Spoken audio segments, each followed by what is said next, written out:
Hello, I am Mantastic and Fantastic, and today I'm going to be reviewing the Scorching Hunting Grounds Godfest that is coming to North America and EU.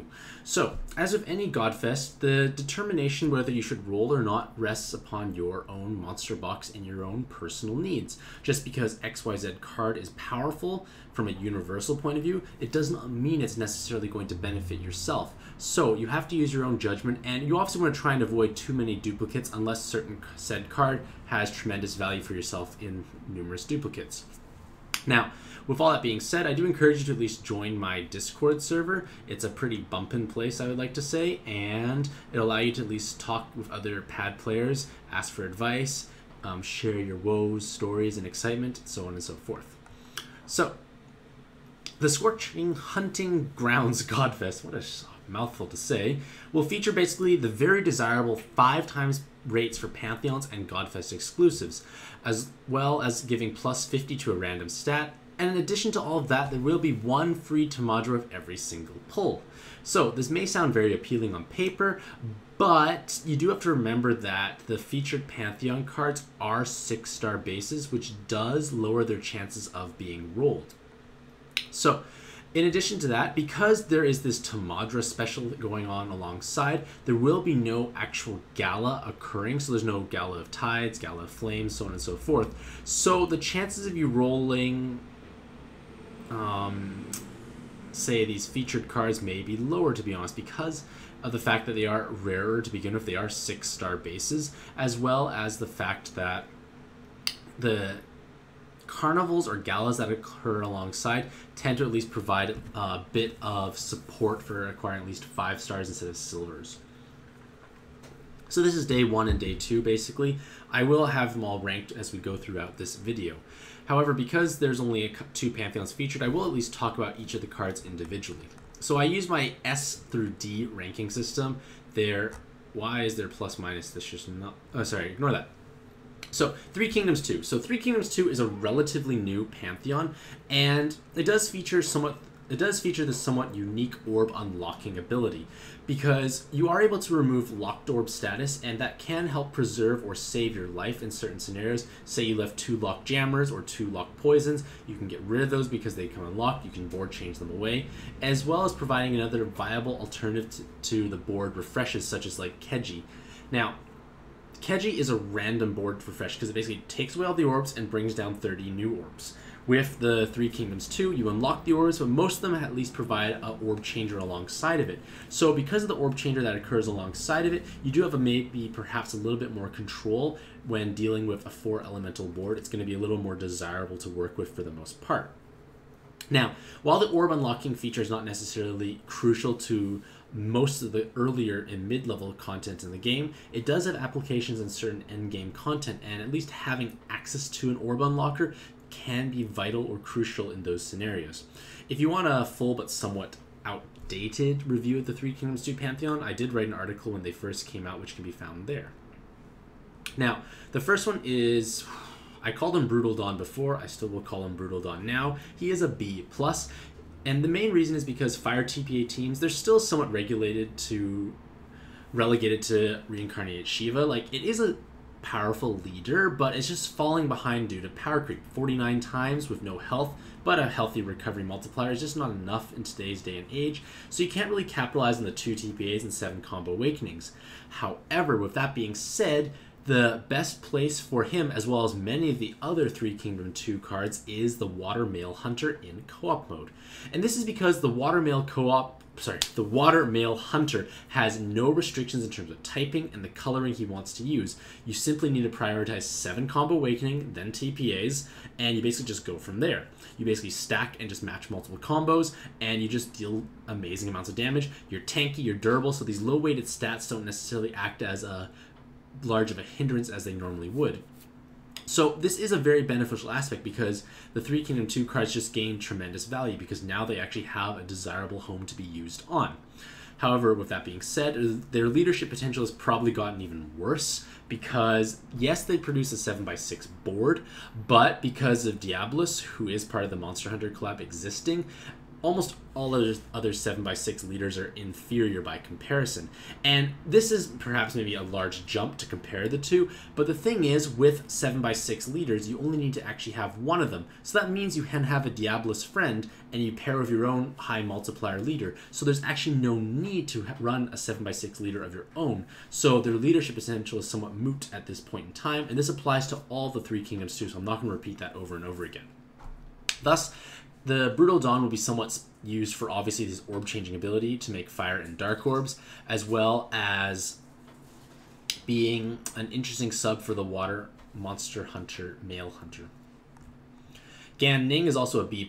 Basically, he has the exact same awakening setup, same applications. Water teams can't use him very well because he does take away wood orbs, so therefore you can't use him on Julie teams, so it's a little awkward. So basically the male blue hunter is going to be his best home once again. And like I already mentioned, you want 7 combos, you want TPAs, and you do want some time extends because there is a high enough recovery and health multiplier to offset these low weighted stats. So Gan Ning can function well. It also works well because if you want to make a more water heavy male hunter, Gan Ning obviously synergizes beautifully there. Ma Chao is also B+, the exact same reasons as the Fire and Water Three Kingdoms 2, except that there is more applications on mono wood teams because mono wood teams tend to want to be combo oriented, but then again they are kind of being power creeped out of relevancy, so it doesn't really work as well, unfortunately, but same applications apply. But you also can produce wood and light orbs, so there is Odin Dragon pairings, but again, Odin Dragon is Odin Dragon, not so amazing as it used to be. Now we come to Diao Chan, who is S ranked, and they have risen in popularity mostly because of their powerful kit and not just because of their tasteful side boob. They are the only Three Kingdoms 2 Pantheon card to not possess an orb changer, and their active skill and awakenings are actually significantly different. Her active skill unlocks all orbs while providing +2 seconds to orb movement time on a 2-turn cooldown. Now this may seem a little unusual at first glance, but this has tremendous application on paper for combo-based teams for the time extend, and also for teams that require active skill clause activations. So, with a 2-turn cooldown, double Diao Chans are able to basically have an active skill system. You basically pop one every other turn, and you actually have the active skill clause requirement met. And this is incredibly powerful for Anubis teams because Anubis needs an active skill, and Diao Chan has perfect synergy. She has the active skill on a 2-turn cooldown. She has the time extend to ensure you make those 8+ combos every turn. She also has 10% damage reduction for dark and light. And that is huge because on, say, Anubis teams or any other somewhat glass cannon combo style team, the 10% or 20% damage mitigation, basically how many of them you use, is huge and powerful because it allows you to survive various preemptives that you normally couldn't beforehand. So this is actually quite amazing overall, and naturally she has the best fit on Anubis teams. However, with that being said, you can still use her on other combo-oriented teams. For instance, her healer typing allows her to be used on Kusanagi Hime teams, and while the active skill may not be as meaningful on those teams that don't have the active skill requirements, you are able to inherit something very easily over top. Like I said already before, Diao Chan has a 2-turn cooldown, and if a 2-turn cooldown, virtually anything can be inherited over top, which means you basically can bring an active skill of your choice with only a +2 added onto the timer overall. So Diao Chan is very powerful, very meaningful in this current day and age, especially when the meta is shifted heavily towards combo-oriented teams. Next we come to Sima Yi, and Sima Yi is an S-, and Sima Yi has obviously the most relevance on mono dark teams because they actually function like a lesser Haku. And that may sound a little negative, but a lesser Haku is still a fantastic card overall because Haku just does everything so efficiently. And Sima Yi obviously tries his best to mimic what Haku does, but he just has lower weighted stats and no healer typing, so he can't be used on Kusanagi Hime teams. But with that being said, he can be used beautifully on basically all mono dark teams. Double TPA, 7 combo awakening ensures he hits for incredibly hard amounts of damage. He is able to produce dark and water without breaking hearts, and that is crucial for Dark Athena teams because you can deal burst damage while healing at the same time, as well as even though you might like to have lots of Hakus on your team, Sima Yi may have a little more merit for his base active because while Haku does have a board changer, it does have somewhat of a luck factor tied to it because you basically have to gamble a little bit. You have to see if you have enough dark orbs present to actually deal damage, whereas Sima Yi will condense your board to 4 elements while usually ensuring you have sufficient dark orbs present. So you may want one or the other, but you can obviously inherit Sima Yi around. You also get the stat transfer, which is beneficial and meaningful. So obviously outside of those mono dark team supremacies, he does function very well on the blue hunter, because with the blue hunter you tend to want to fill out the 7 combo cards, and say you have lots of Hakus, you want to put Sima Yi on there as well, because, well, you can obviously utilize him, but Sima Yi will make water, which helps the hunter deal damage, and obviously the dark orbs to make your dark subs deal damage. So it's just a very powerful card overall, and I'm kind of happy with the blue hunter giving relevancy to all the 3 Kingdom 2 cards. Now we come to the Samurai 2 series, and I wrote about this in the last Godfest. They're coming back once again. I'm not sure why they're being featured back to back, but regardless, I'll just kind of keep it short and somewhat simple. Inahime is basically they produce a board of fire, wood, and hard orbs, along with a secondary benefit that you choose. Now, all the Samurai 2 Pantheon cards have an Awoken and a regular base form. Base form is 6 stars, Awoken 7 stars. And their active skill changes because they gain an Awoken form. So you basically want to choose which form you want to use the most. Generally speaking, if you want to use them as an inherit, they can be either form, but if they want to be used as a sub, you need to use them in their Awoken form because they don't gain enough awakenings to be relevant. So Inahime functions very well on Kusanagi Himes, as they can be an upgrade to existing Verdandis because they give the +2 combo count or having the bind clearing potential. And on Kusanagi Hime teams, if you are running Verdandis as subs with her future evolution, she gains healer typing, so this board changer basically is an upgrade because you get the +2 combo count, which helps ensure you deal sufficient amounts of damage. So this is very valuable, and if you want to pursue the bind and Awoken bind clearing form, she does have merits once again because it does act kind of like a Green Odin, but has a much stronger collateral benefit. Instead of a small heal, it's a powerful board changer which will allow you to heal because there are hard orbs. So very strong overall, and I feel like she's going to be a great support sub. Even if you use her as a sub, she is bind immune, she has bind clearing, she has full board changer. Just a powerful card to own overall. Next is Nenni. Oh gosh, I don't know how to say their names, but basically it's the same active skill style. Get a board changer of water, light, and heart orbs, as well as having the option of +2 combo count or 3 turns bind, Awoken bind clearing.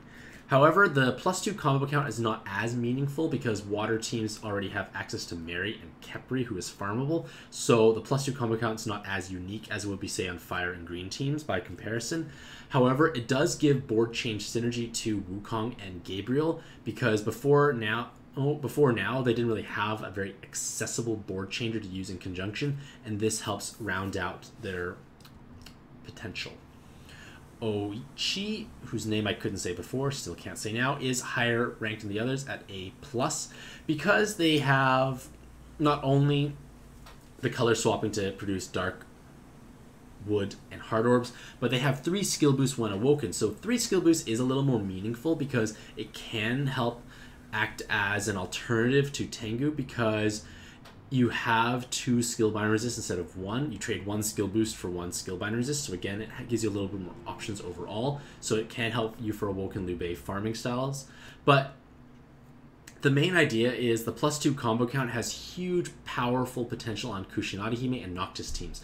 Kusanagi Hime tends to run Hakus, and this is the ideal board changer because Kusanagi Hime hits for her primary element, Haku hits for the primary element, you get heal orbs so you can heal. The +2 combo count allows you to obliterate everything. A board will give you minimum 7 combos, usually 8 with a tricolor, and with a +2 combo count you're hitting 9 to 10. Things are going to fall over. This is your burst and board changer all wrapped into one. That's why they're ranked a little higher, because they have the most relevancy on current top tier teams.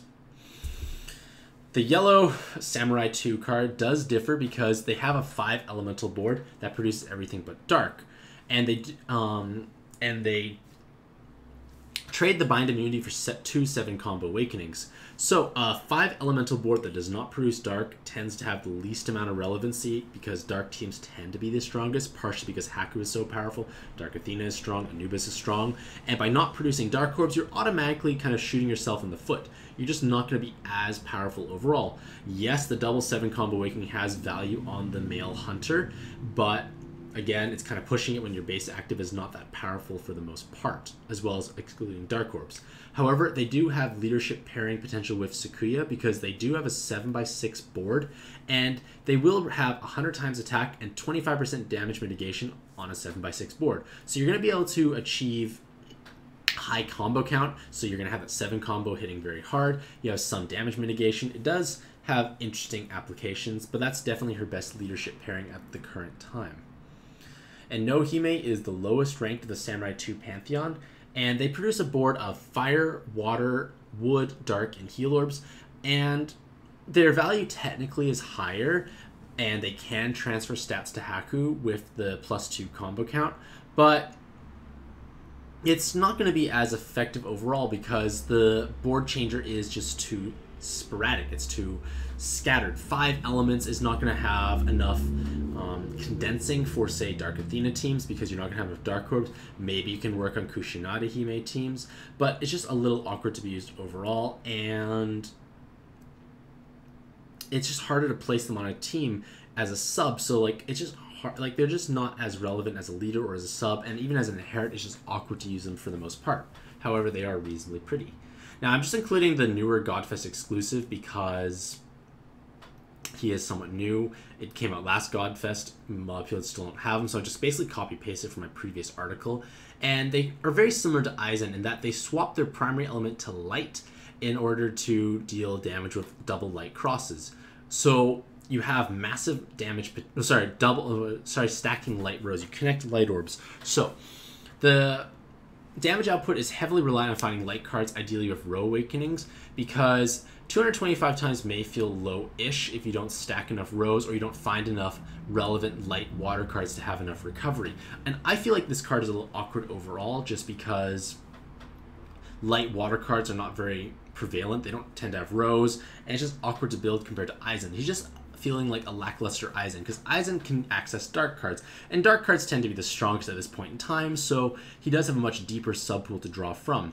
Furthermore, even though this new Godfest exclusive does have a flat 36 times, you are going to have a lot tougher time dealing damage that is sufficient because Aizen stacks Orb Enhances TPAs.